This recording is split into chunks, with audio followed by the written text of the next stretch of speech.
Cumuler études et foyer, une difficulté pour les jeunes étudiantes mariées. À l'Institut supérieur de l'information et de la communication ISIC de Kountia par exemple, 30% des femmes sont mariées. Maïmouna fait partie de ce groupe. En fin de cycle, cette année, le parcours n'a pas été facile pour cette dame étudiante. C'est pas du tout facile de suivre les cours et d'être en état de famille, surtout lorsque tu es obligé de venir à l'école et de participer à tous les travaux.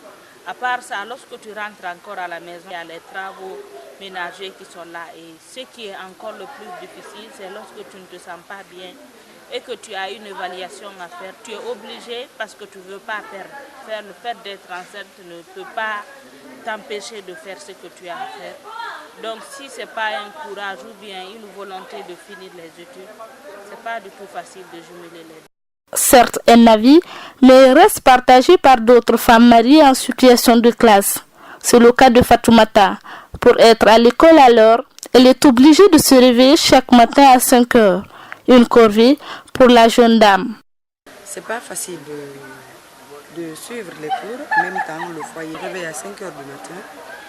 Je m'occupe des enfants, je leur donne à manger, je leur prépare, je les amène à l'école à 7 heures.